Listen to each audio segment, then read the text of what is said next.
El canal del Congreso presenta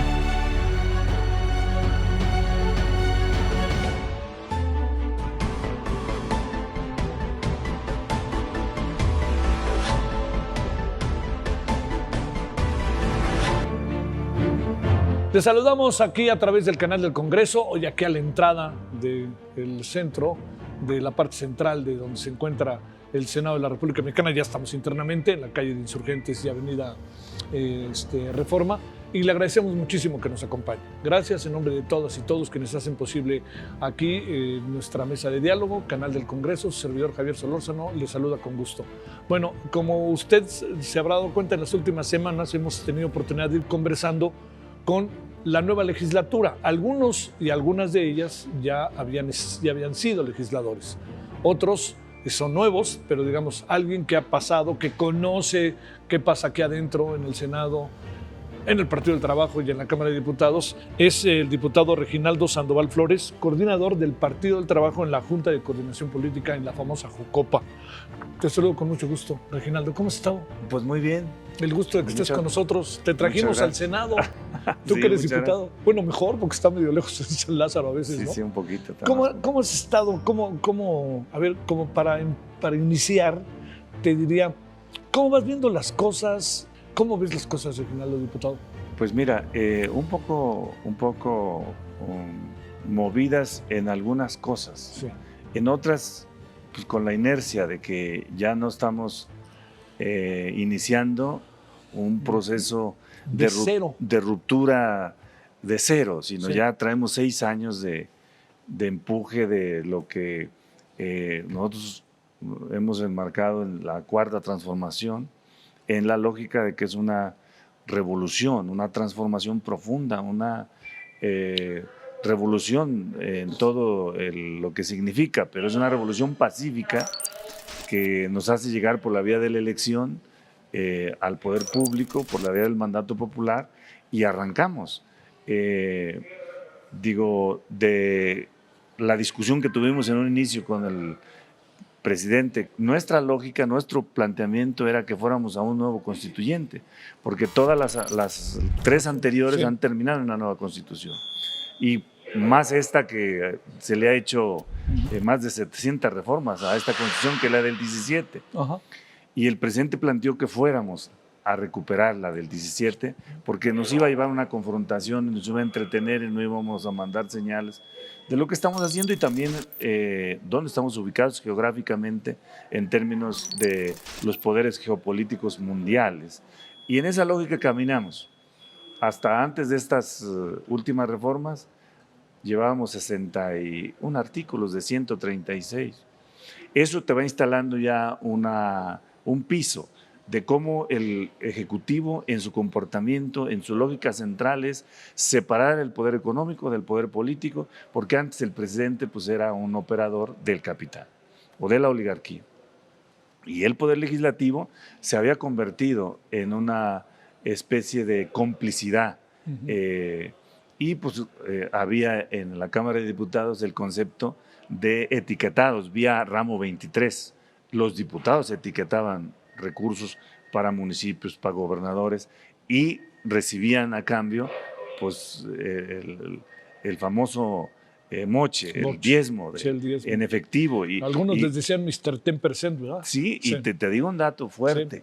En el sexenio de Calderón, la Cámara de Diputados etiquetó 150 mil millones al año. O sea, ahí está la explicación de por qué el secretario de Hacienda de su sexenio sacaba por unanimidad los presupuestos. Eso también se quitó. El tema del gasto que traía la Cámara también era desorbitante. Cuando nosotros llegamos en el presupuesto del 18 para el 19, nos dejaron una proyección de poquillo más de 9 mil millones de pesos para solo la Cámara. En 6 presupuestos que yo he participado, apenas estamos llegando a los 9 mil. Si hubiera seguido la proyección, esa Cámara anduviera gastando 20, 25 mil millones. Y pues todo es reaparto y acomodo. Esa también se cabe. Lo que nos tardó mucho fue el tema del Poder Judicial. Y bueno, lo acabamos de De aprobar. aprobar, ya está. Has de reconocer, diputado, que es un galimatías cómo lo van a instrumentar, ¿no? Pues, digo, lo importante es que el pueblo elija a sus jueces, ministros y magistrados, que le respondan al pueblo, más que responder a un interés ya como se elegía antes, el tema de la Suprema Corte. A ver, ¿qué pasará en ese tema que medio lo platicamos el otro día en Sitio Abierto? ¿Qué pasará cuando un juez es elegido y es elegido por un grupo y de repente no le responde a ese grupo como ese grupo hubiera querido y empiezan a pedir su salida? ¿Y qué has pensado de eso? Ahí yo digo que ya no es un tema de grupo porque no es por partido. Es una elección abierta a la población. No es que un partido lo proponga o un grupo lo proponga. No, él tiene que ir sin financiamiento público, sin financiamiento de partidos políticos, sin derroche de recursos para hacer una campaña. O sea, tiene que ser cuidado eso. Y bueno, ¿de qué dependerá centralmente? Del concepto de lo que se llama fama pública, reconocimiento ciudadano, en función de su desempeño y su trabajo que haya tenido.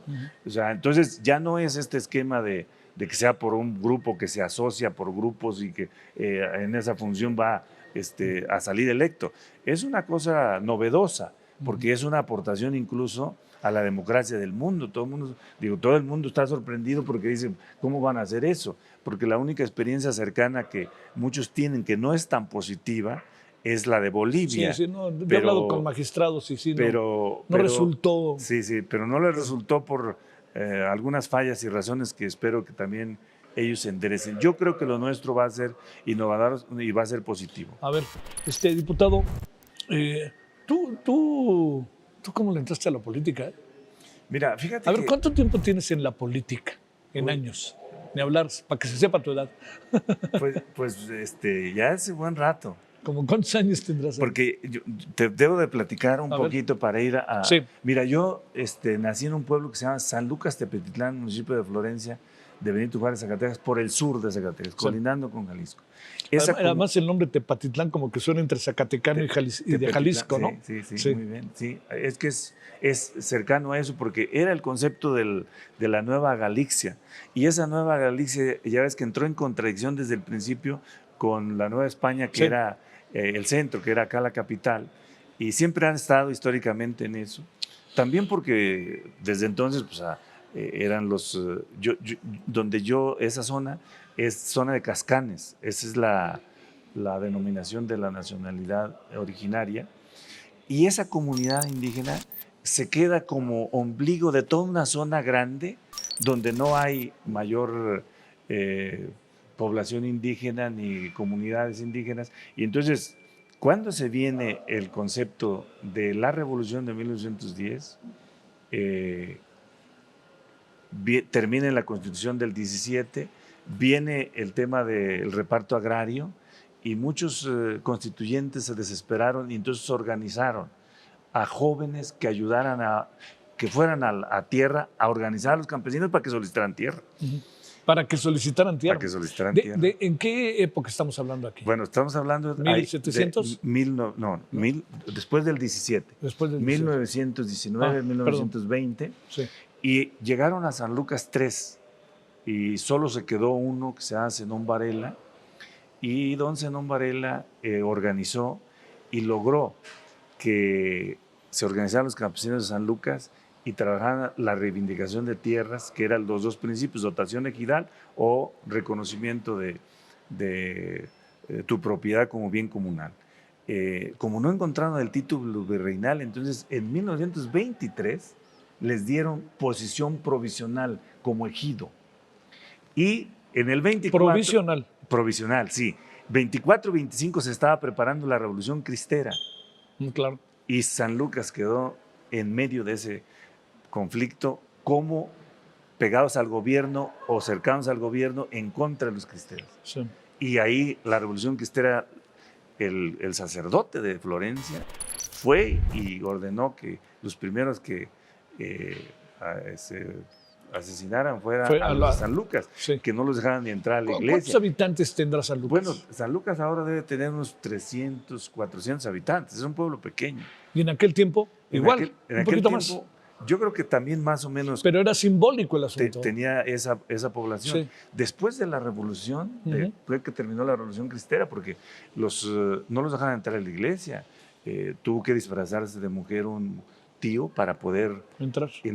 al templo a Florencia, donde escuchó la instrucción del sacerdote de lo que iba a ocurrir, de que fueran sobre San Lucas. Entonces a los hombres, a las mujeres y niños los mandaron para la sierra, y los hombres se fueron a encontrar el primer destacamento del ejército que estaba en el Teul de González Ortega. Y se enfrentaron. Y no, pues solo quedaron 11 personas, 11 familias de San Lucas después de la Revolución Cristera.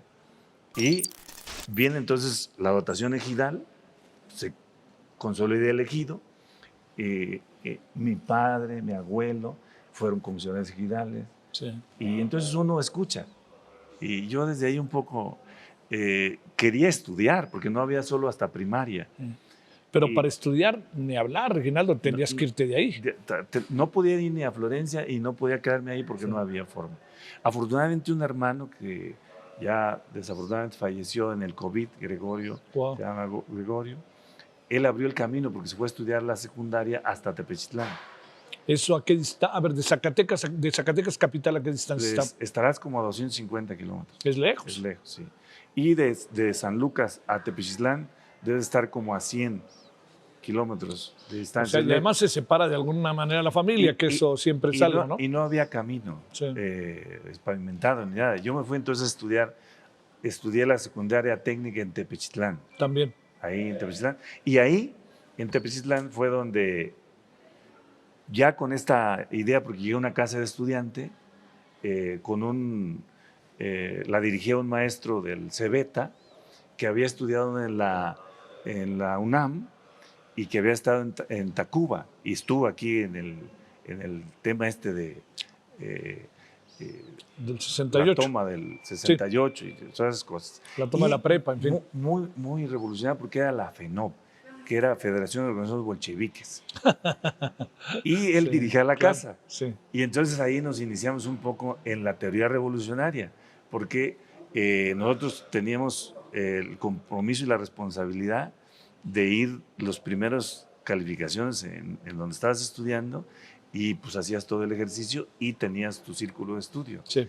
Ahí, digamos, nos iniciamos en estudio, todo el día era estar, todo el día, bueno, todo el pues día. era estudiar, y toda la tarde en las labores de ideologización, de conocimiento, de teoría, de ideología. Y de trabajo, porque teníamos nuestro huerto, teníamos nuestros pollos, Sí. nuestros guajolotes, nuestro huerto de hortalizas, todo teníamos, porque pues teníamos que ser autónomos. A ver, terminas la secundaria y ¿qué haces? Y de ahí me voy a la prepa a Zacatecas. Ya a la capital. A la capital, a la prepa 2. Sí. Y después de la, Incorporada a la CEP. de la universidad, de la de la UAS. universidad, claro, la Universidad Autónoma de Zacatecas, a la UAS, sí. sí. Y termino la prepa y entro a la Facultad de Economía, Allí en la UAS. allá en la UAS. Inicio los... O sea, ya tu vida es en la capital. Sí, ya es en la capital, y me entro también a participar, como ya ando en la actividad política, en ABC, que es Autonomía Bloque de Corrientes Democráticas, que era la ruta Claro. que estaba cercana. ¿Esas organizaciones seguirán o ya no?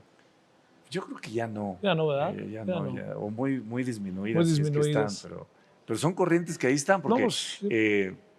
la encabezada en ese entonces Pérez Cuevas, el maestro Pérez Cuevas, que él ya también falleció. Hay muchos ahí que están. ver, oye. Y después, fíjate una cosa interesante, como por la dificultad económica, pues, es muy difícil, mis padres están en una condición económica difícil, entonces yo entro Pero digamos, a la... a ver, cuando entras a la prepa y la universidad, estás en prepas y universidades públicas, pero Sí, de sí. cualquier manera uno tiene que vivir y Sí, tiene sí, que sí, comprar sí, libros y tiene que inscribirse y tiene que muy el difícil. transporte y todo eso. Muy difícil, muy difícil. Yo, entrando a la Facultad de Economía, apareció porque mi primer voto en términos políticos electorales, porque nosotros somos de la OIR, de la Organización Revolucionaria Línea de Masas, discutimos si participamos en elecciones o no, porque se da la coyuntura del 88, se da con el ingeniero esa Cárdenas. ruptura, y nosotros decíamos, hay un desquebrajamiento de la cúpula económica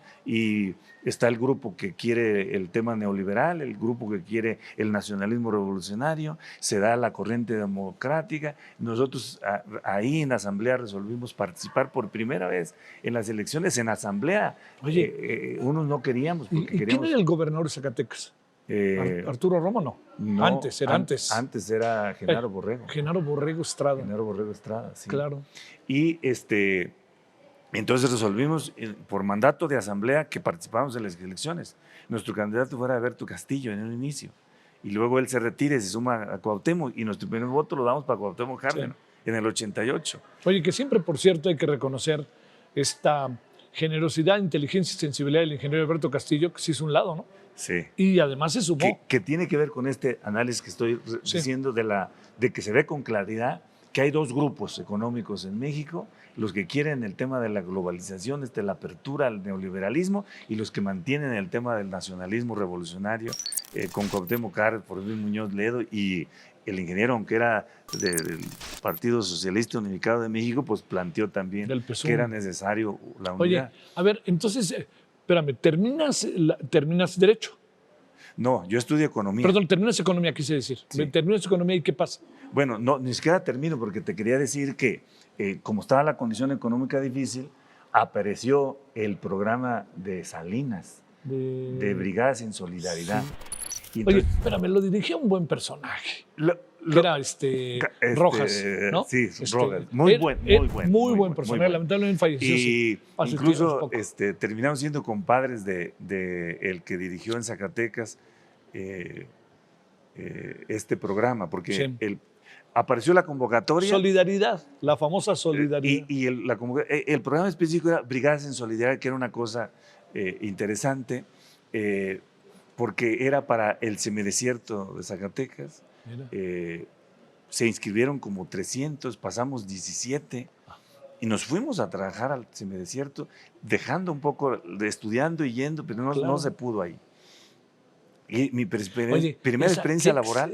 ¿Qué experiencia fue? Además, para ti que tenías 19, 20 años. Sí. Digo, por más que vinieras de San Lucas, que te fueras ahí ves la otra parte de México, ¿no? Un programa interesante porque fíjate que era vivir en la comunidad.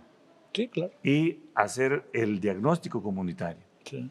Y respetar el pensamiento, el nivel social, la cultura, porque eres un agente externo y no llegas a transformar en ilusiones o en cosas que no se van a cumplir. Esa propuesta a mí me pareció muy importante. Yo pienso que también, Solidaridad yo creo que es un muy buen proyecto. Porque fíjate una cosa interesante, cuando yo llegué a una comunidad que se llama Clavellinas, municipio de El Salvador, allá en el semidesierto de Zacatecas. Zona desértica. Zona desértica, sí, semidesierto totalmente. Y los hombres no permitían que ninguna mujer entrara a sus asambleas. Entonces tenías que hacer asambleas separadas de hombres y mujeres. Y los caciques al principio nos recibieron muy feliz, pero después de 4 meses éramos comunistas, éramos socialistas, queríamos destrozar porque sí se rompió el esquema de… Oye, y además bajo el amparo, en algún sentido, si quieres poner comillas, del gobierno. Sí, claro. Que el gobierno daba los recursos, que el gobierno apoyaba. Bueno, los presidentes municipales vinieron con Genaro Borrego a plantearle que nos corrieran, porque se quebró el dominio de la CNC y el dominio de la forestal. Sí. Ahí en esa zona, porque esos caciques no dejaban, esa comunidad le habían puesto 3 veces agua potable y no tenía. Qué cosa, ¿no? Y entonces, ¿qué ocurría? A ver, y eso dura 4 años. Porque no, dura menos, porque… Luego se acaba con el propio sexenio, ¿no? Porque el gobernador Genaro Borrego viene con el presidente Salinas a plantearle que nos corran, porque había brigadas en solidaridad en Coahuila, San Luis Potosí, Zacatecas, Chihuahua, y pues en todas las comunidades indígenas. Y planteó que nos corrieran, porque la petición de los presidentes municipales. ¿Y qué decía Carlos Rojas? Y el gobernador vino con Carlos Rojas Y Carlos Rojas le digo, oye, este es un programa del presidente, ¿por qué no se lo planteas tú? Yo creo que era muy buen personaje, Era muy buen Carlos personaje, Rojas, Carlos la verdad, Rojas. muy buen Y se personaje. echó para atrás Genaro y nos dejaron ahí como 4 meses sin apoyo, pero nosotros viviendo ahí en la comunidad. Fue una experiencia muy importante que me dio a mí. Te regresa, oye, a ver, el PT empezó en los 90, ¿no? Bueno, el PT nació en el 90, 90, sí. de la coyuntura donde las Oye, organizaciones eran los sociales, trotskistas. bueno, más que trotskistas, nosotros éramos maoístas. Maoístas, marxistas, leninistas, y había de todo. Porque ahí estaba, pues muchos que después fueron al PRD, porque el PT nace del Frente Popular de Zacatecas, del Frente por Tierra y Libertad de Nuevo León, CDP de Durango, CDP de Chihuahua, la CEMPA, la CENTE. O sea, nace de... Y estaban también hasta en el sindicato de la UAM, con Sí, sí, Pasco. sí, era Ricardo cosa... Pasco era secretario general del sindicato de la UAM y ahí están los trotskistas, se decía, ¿no? Después del 88 se da esta discusión de si hacemos un nuevo partido o nos sumamos al PRD. Y se quedaron como nuevo partido. El tema fue un nuevo partido y fue atinado, mira dónde está el PRD. Sí, fíjate, no, fíjate.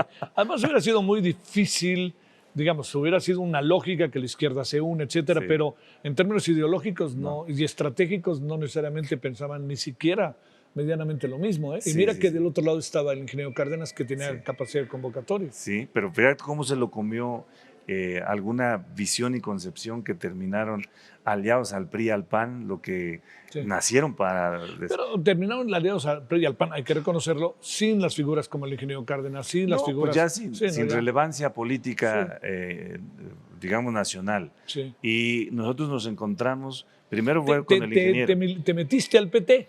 Yo ahí, fíjate que todavía tenía mis dudas de si participar en el PT y mi llegada al PT fue un tema también de un poco de casualidad, porque yo estaba participando en el Frente Popular de Zacatecas, en una ida que fui a San Lucas, me dijeron, vas a pasar por Tlaltenango, lleva esta publicidad por favor a la candidata que está ahí en Tlaltenango.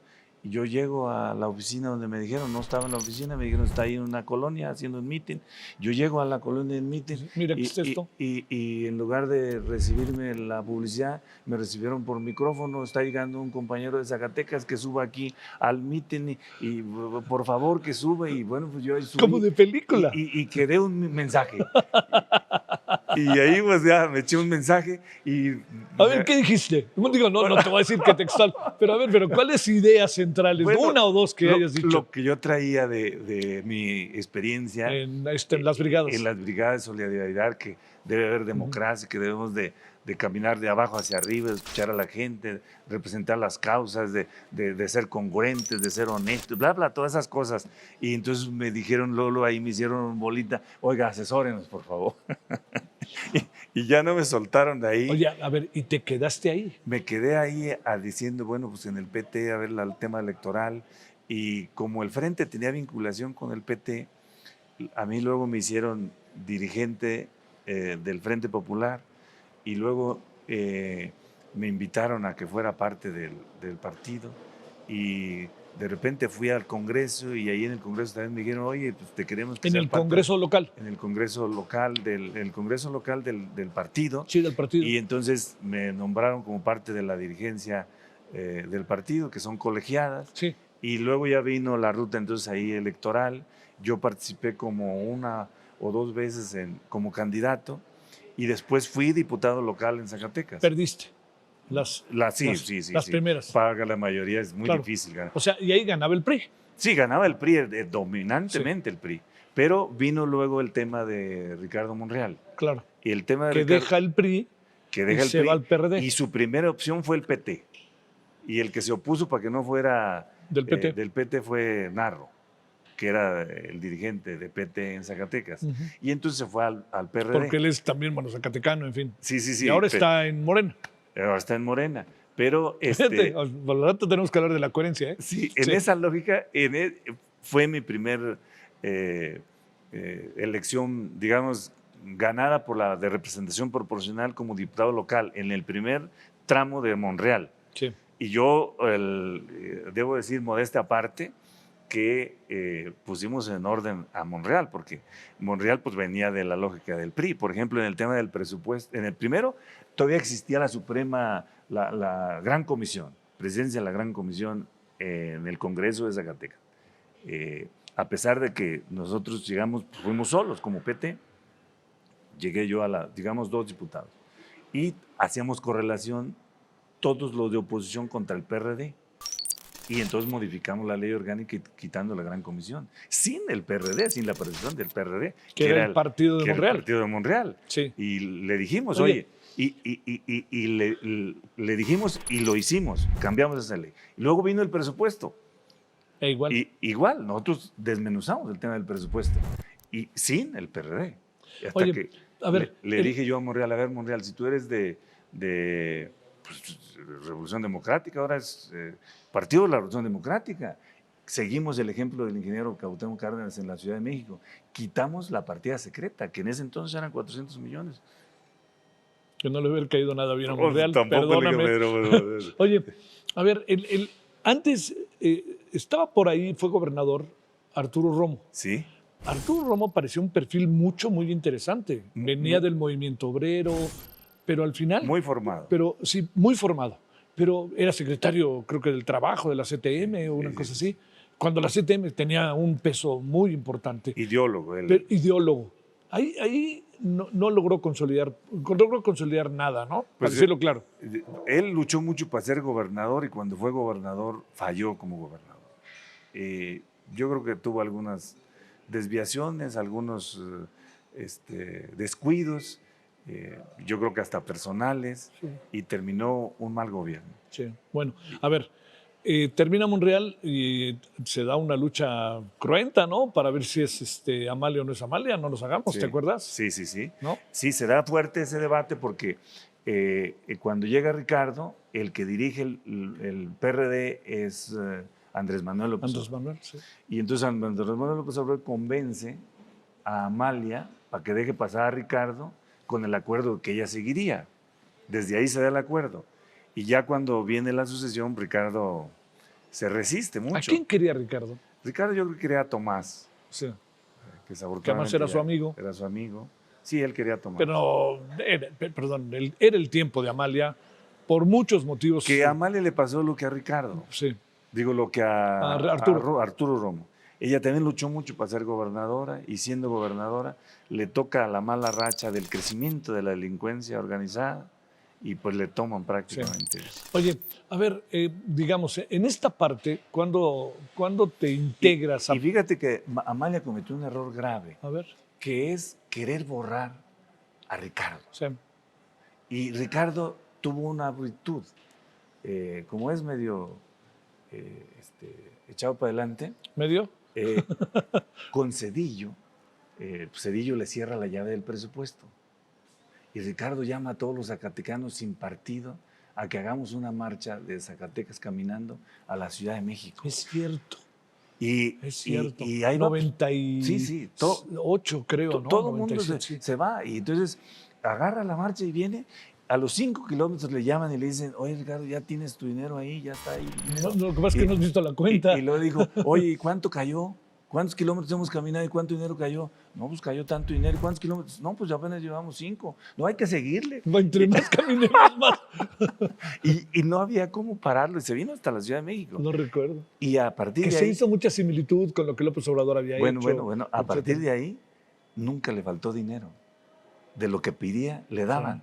Y entonces logró hacer casi una obra, yo creo, en cada pueblo. Entonces tenía un arraigo enorme. Y Amalia quererlo borrar, ahí fue… Sí, no había necesidad. No. Oye, ¿cómo te acabas integrando? A ver, primero, ¿la idea de que Raúl Salinas les ayudó a construir el PRD, el PT, es cierta o no? Mira, yo digo que nosotros nunca… Yo ahí coincido con Putin, que dice que uno de los actos más desdenables del ser humano es ser mal agradecido. Nosotros reconocemos que pues el profe Beto Anaya y Salinas fueron compañeros de aula, sí, en la Facultad de Economía, sí. Y pues el otro era presidente. Y de alguna manera también traían un poco su principio pues, estuvieron en la UNAM. en conocían economía, todo. Pues, digo, el hermano más chico, pero ya estaba perfilándose para muchas cosas. Carlos. claro, ¿no? yo digo, pues lo que se podía ayudar en términos tampoco pecaminosos ni de otro pacto de otra índole, sino pues para ayudar a un amigo o un compañero, ¿no? Yo creo que en esa lógica, pero ¿qué ocurrió? Que nacimos en una coyuntura donde lo que no estaba con Cuauhtémoc Cárdenas era enemigo de Cuauhtémoc Cárdenas. Y como nosotros no quisimos sumar al PRD, sino hacer nuestro partido, entonces dicen, pues son de Salinas, les ayudó Salinas, los hizo Salinas. Sí, nos tuvo el estigma un buen rato. Nos estigmatizaron, a pesar de que Cuauhtémoc fue 2 veces nuestro candidato. Pero bueno, nos quedamos con ese tema, espero que ya ahora Se tenga otra. Oye, a ver, digamos, para cerrar esta parte, de ahí te integras al Partido del Trabajo y de ahí eres diputado, tienes puestos en el propio partido, etc. Sí. Soy diputado local en Zacatecas. En 2000. Pues, cuando llega a Monreal, que llega en el 98, yo creo, Sí. 98, 2001. Y la discusión ahí le pega el celo político a Narro y empieza a atacarme. Yo no le disputé absolutamente nada y la dirigencia nacional me plantea que me mueva a otro estado. ¿A cuál? Y me ofrecieron 3, que me fuera comisionado político nacional a Jalisco, a Michoacán o a Estado de México.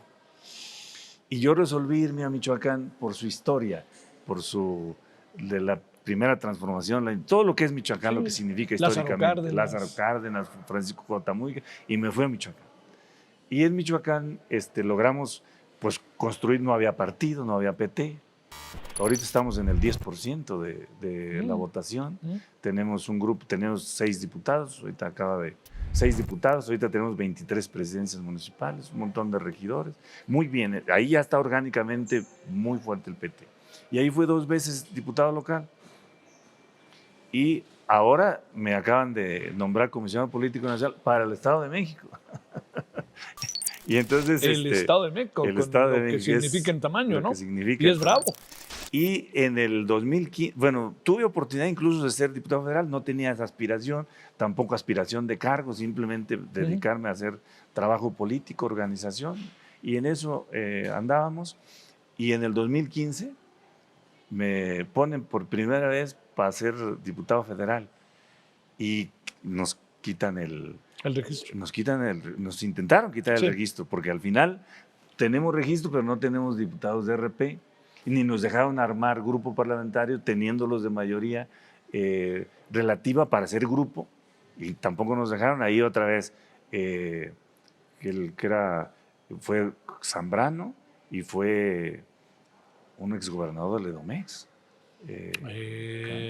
Montiel. Otro.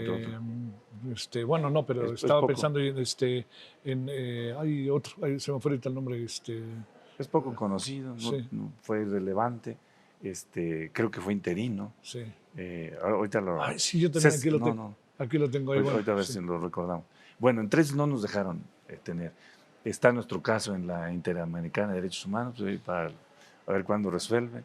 Y luego vino el 2018 y ahí nos propusieron, ya llegamos a diputado federal 2018. Y ahora ya no hay pelea con el registro ni cosa parecida. No, ya, ahorita estamos lejos de eso. ¿Qué piensas que se haya ido sin haber estado directamente Fernández Noroña a Morena? Yo creo que Noroña se fue a Morena porque le exigieron que si no se iba a Morena no podía ser presidente del Senado. ¿Y qué piensas de eso? Pues es una situación ahí un poco compleja para él, porque pues él quería y quiere demostrar que está capacitado para más de lo que se le ha concedido. Él viene de todos sus cargos que ha tenido o que había tenido, incluido ahí donde está ahora, pues se debe al esfuerzo conjunto con el PT, que lo agradece y lo reconoce. ¿No era del PT? No era del PT. Él lo ha tenido en el PT en una alianza, dice que Unión Libre y cosas de esas, ¿no? Sí. Pero es un hombre echado para adelante, congruente. Yo digo que va a seguir siendo del movimiento. En Morena, si se sigue ahí en Morena, pues lo van a encajonar. no va a tener mayor posibilidad tampoco. A ver, ahora, una más antes. Digamos, ¿el PT para qué está? Cuando te lo pregunto, Sí. te lo pregunto con esto que significa que anden 10, o sea, ya el tema del registro ya no es tema casi, ¿no? Podrá pasar en algún estado, alguna cosa así, pero ya no es tema porque ya tiene una presencia nacional. Los resultados de las elecciones también le dieron no es veleidoso, para decirlo de alguna manera, como el Partido Verde, tiene otras características. A ver, en breve, como para qué está el PT. Mira, ¿Te lo imaginas en la presidencia el PT, sí. más allá de buenos deseos? Bueno, yo digo que sí, porque mira, nosotros nacimos como partido político, nuestro lema es unidad nacional, todo el poder al pueblo. Nosotros sí queremos que el pueblo tenga el poder, por eso sostenemos que el 1 de julio se hizo realidad nuestro lema, donde la gente se unió y puso a Andrés Manuel en la presidencia. Y yo hice un estudio de todo lo que tenemos en nuestro plan de acción con los avances de la 4T y coincide en 99% en nuestra dirección que llevamos. A nosotros hay algunas cosas que todavía no. La parte de reforma económica nos falta mucho, la parte de mejor distribución de la riqueza, un cambio de la sociedad en su conjunto, la construcción de poder popular, varias cosas de esas todavía no. Pero yo sostengo que incluso nos autodenominamos la vanguardia ideológica y locomotora de la 4T, porque nosotros hemos sido congruentes y seguiremos siendo congruentes, respondiendo al interés de la gente. Nosotros incluso decimos al 100% con Andrés Manuel, pero al 200% con el pueblo. Incluso la primera iniciativa de reforma en Afores que mandó el secretario de Hacienda, el primero de Andrés, nosotros se la votamos en contra. Está aquí en el Senado. Arturo Herrera. No, claro, sí. Era. Ahorita me acuerdo. El primero. Sí. Sí, Arturo fue el segundo. Se la votó. Tuvimos discusiones eternas, muchas, con Hacienda, y nosotros le mostramos que estaba equivocado su iniciativa y se la votamos en contra. La votó a favor Morena, PRI, PAN, PRD, todos la votaron a favor, menos el PT. Decían, es una iniciativa del presidente. No. Aunque sea del presidente, si perjudica al pueblo y a la gente, nosotros no estamos en esa dirección. Y se la votamos en contra y después entendimos que no era del presidente, que era de Ursúa. Ursúa era el secretario de Hacienda. Y pues esa iniciativa, imagínate lo que planteaba. Que en paz descanse, se murió hace Sí, que en paz meses. descanse. Sí. Planteaba que en ese momento los administradores de las Afores, que son 10, los pusiéramos, primero que les diéramos oportunidad, porque tenían en ley que solo podían manejar en instrumentos financieros internacionales el 20% de lo que manejaban. Querían que les diéramos manganche y que fuera todo lo que manejaban, lo podían manejar. Dijimos que no. La otra cosa, querían que los pusiéramos a competir y que el que tuviera más ganancias le tuviera oportunidad de cobrar doble comisión a la cuenta individual de cada trabajador. O sea, y que garantizáramos solamente que podrían garantizarle a cada trabajador jubilado el 30% de su salario, que es el debate que traemos. Luego vino la del presidente en la dirección de nosotros y avanzamos. Ahí ya corregimos un gran avance. Entonces, sí veo al PT un día en la presidencia de la República. Yo sí creo que el PT va a hacer que Morena no se nos corra para el centro o para la derecha, porque puede ocurrir. Nosotros sentimos que Morena, incluso en el propio convenio y lo que ha venido ocurriendo, apapacha más al verde que a nosotros, que somos, nos ve como más competencia ideológica, más competencia de la misma, digamos, de la misma fuerza política que al verde. Porque... ¿Van de todas con Morena o no? No. En las que Morena, ya dije una. En pero digamos, Morena, a ver, yo te diría, en las 20 reformas del presidente, ¿van de todas con él? Esas sí, porque esas todas van en la dirección que está en nuestro plan de trabajo, en nuestro plan de acción, en nuestros documentos básicos. Pero no van de todas con Morena. No, en las que no ayude a la gente, no. Sí, a ver, y la otra, bajo esta perspectiva, entendiendo que hay 20 reformas que discutir, debatir, en muchas cosas no les cambia ni una coma. Es un asunto que se podrá discutir, me parece, ¿no? Pero les hemos cambiado. O sea, a todas les hemos cambiado. Es que esa es una narrativa que se nos instaló porque el primer debate que tuvimos en el tema del presupuesto, ahí sí querían que le moviéramos, porque querían que mantuviéramos los famosos etiquetados y una serie de cosas, porque se hacía política de otra manera. Y unos dicen que es una política de Andrés Manuel que está equivocada, que es pre-Maquiavelo, porque Maquiavelo decía, ¿qué me das, qué te doy? O sea, el tema de la correlación de que todos ganamos. Y bueno, se quería en esa lógica. Y como estaba instalado el tema del etiquetado, entonces, pues para cada grupo, para cada diputado, mira nomás el último ejercicio de eso. Peña Nieto, solo para que le aprobaran el incremento al IVA, aflojó 55,000 millones a la Cámara. Y la Cámara de esos 55,000 a cada diputado le dio 10 millones. 10 millones a cada diputado. ¿Incluyendo a los de la oposición? No, pues a todos. ¿Incluyendo a los de Morena? A todos. ¿Incluyendo ustedes? A todos. 10 millones por diputado. 10 millones. De ahí, pues se supone que los diputados debían llevar obra, bla, bla, bla, todo lo que ya se dice, pero que no lo se hace. Pero se lo pudieron haber metido a la bolsa. Pues, muchos así lo hicieron.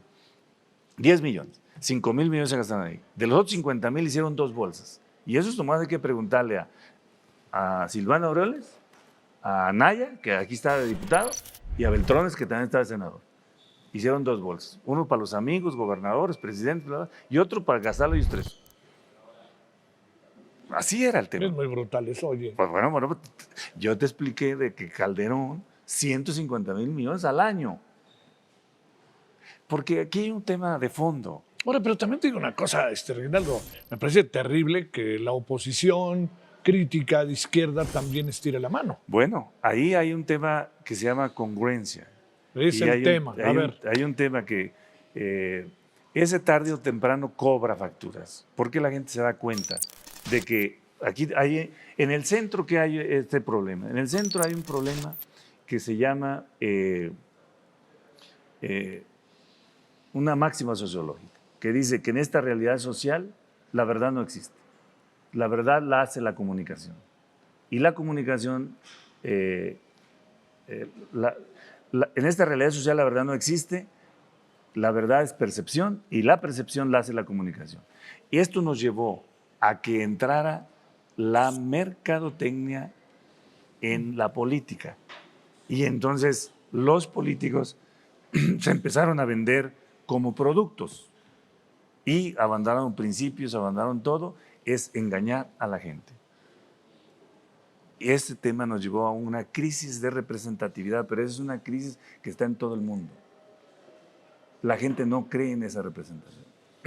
Y ahí el que sacó, digamos, entendió y corrigió este asunto es Andrés. Porque Andrés entendió que la disputa no es por la percepción, la disputa es por el sentido común. Y si alguien tiene sentido común de lo que quiere el pueblo, es Andrés Manuel. Y por eso está donde está y por eso instaló lo que instaló. Uh-huh. Y ahí hay que decir que el hombre más honesto, más congruente, que se alejó de la lógica de la parte material, económica y la ambición por tener el poder es Andrés. Y también es que se va. ¿Y qué pasó en su entorno? Y entonces, en esa lógica, nosotros decimos, sí, el partido político, los dirigentes políticos que no sean congruentes con el planteamiento teórico de principios que está ejerciendo y que nos tiene donde estamos ahora, yo creo que la gente también lo va a sancionar, porque la gente, aquí hay que decirlo también, ha ayudado mucho a Andrés a que la gente se empodere. Yo sostengo en este momento que la gran mayoría del pueblo mexicano sí siente en lo que nosotros decimos de lema, que está en el poder a través de Andrés. Y que Andrés sí es un presidente del pueblo, con el pueblo y para el pueblo. A ver, para ir cerrando, Reginaldo, a ver, espérame, esto de la incoherencia no es propio de la oposición. No, es de todos. Porque, digamos, estarás de acuerdo que resulta sorpresivo que ciertos personajes señalados, todo lo que quieras, ahora estén en Morena, por ejemplo. Sí, ahí hay un problema que tiene que arreglar Morena. Si Morena no endereza, y ahí hay un dilema, porque Morena en parte es un partido movimiento, y en partido movimiento Sí. acepta a todo mundo, pero ya como partido orgánico, y tienes que tener una conducta, tienes que tener una ética. Si te sales de eso, de no mentir, no robar, no traicionar, y la gente va a decir, a ver, pero ese que está ahí sí miente y sí roba y sí traiciona. Entonces no me puedes estar diciendo por acá que no mentir, no robar, no traicionar cuando tienes en tu seno al que roba, traiciona. Sí. ¿No? Sí, con todo. Bueno, Y entonces tiene una gran tarea, María Sí. Luisa. Creo que acaban de elegir una dirección, se ve que muy joven, y tienen que ir al tema de los principios, tienen que ir al tema de la Sí, ética. sí, sí. Porque luego aquí hay que ver, podemos pasar lista de todos los gobernadores de la 4T, cuáles de ellos están en lo que está el presidente, cuáles de ellos están lejos, metieron austeridad, no metieron austeridad, cómo están haciendo su trabajo. Sí, digamos, estaremos de acuerdo que lo que pasa en Chiapas, lo que pasa en Zacatecas, espérame, lo que pasa también en ahorita en Sinaloa, es algo, En Sinaloa, es algo sí. para cuestionarlo a profundidad, Sin duda. más allá de los triunfos, ¿eh? Sí, sí, Más sí, allá de los indudablemente. triunfos. A ver, Reginaldo, para cerrar, ¿qué supones en el análisis? Dijo, es que es imposible decirte que en la militancia no da, pero en el análisis de lo que puede venir con Claudia, con esta concentración del poder que tiene el presidente, no nos hagamos, y con esta concentración de miradas, que creo que sería una buena definición, que tiene el presidente. A ver, cerremos con lo que viene a partir del 1 de octubre con la nueva presidenta. Mira, yo veo en el poder cuando está demasiado concentrado y está en buenas manos, se puede usar correctamente para el propósito, que es servir a la gente, ayudar al pueblo, seguir luchando para que la desigualdad tan enorme que dejó 36 años del modelo neoliberal se vaya acotando. Ahorita tenemos una especie de contradicción porque fíjate qué cosas interesantes tenemos en México en este momento, que tenemos la mayor distribución de la riqueza, sí, a pesar de si no hubiera ocurrido la pandemia, de todos modos, traemos el problema de poco crecimiento que nos hace falta y tenemos el otro problema de productividad. Pero a pesar de eso, los que más tienen volvieron a ganar mucho más. Los bancos, no se diga, 2023 ganaron 236 y algunos empresarios, y 2024 276,000, y muchos empresarios duplicaron su riqueza, una serie de cosas. Está todavía la riqueza muy concentrada. Entonces nos hace falta mejorar esa parte. Esa le toca a Claudia. Yo digo que Claudia es una mujer muy formada, con mucha firmeza. No creo que se doble ni se angustie por cualquier cosa y se mantenga, porque pues no hay duda de que el poder económico por propia naturaleza te va a querer acorralar y cooptar, y ahí se necesita tener mucha congruencia en el decir y el hacer, y yo espero que Claudia se mantenga, se sostenga, y nosotros estamos ahí para ayudarle. Desde luego que tiene un poder enorme, muy concentrado, y bueno, pues tendrá que darle buena utilidad. ¿Dialogar con la oposición? Yo creo que dialogar cuando sea necesario, porque también tenemos una oposición verdaderamente, digamos, pobre en términos de propuesta. No le viene bien a nadie, ¿eh? No, nosotros quisiéramos una oposición que debatiera a fondo, que elevara el nivel de debate, que no se opusiera a todo, que no estuviera en contra de nada. Han empezado a cambiar, porque estas últimas reformas las han votado a favor, aunque dicen que no, critican mucho, pero lo votan a favor, como el tema de los jóvenes, el tema de... Sí, fue muy interesante lo de los jóvenes, 437 votos, creo por ahí. Sí. Entonces, creo que algunas todavía el salario mínimo también lo votaron a favor. Sí, ahí no hay manera. Entonces, ahí van a ir cambiando. Yo espero, porque al final estamos construyendo una nueva patria, estamos construyendo una nueva nación, y ahí el debate siempre ha sido izquierda, derecha, centro, conservadores, liberales, y todavía no nos vemos como nación frente al mundo en homogeneidad, en unidad. Muchos van a pedir que venga el extranjero. No. Señor diputado, gracias, Reginaldo. Muchas gracias. Gracias. Muchas gracias a usted, en nombre de todas y todos quienes han hecho posible la emisión. Aquí, Mesa de Diálogo, Canal del Congreso. Pásela bien. Dios.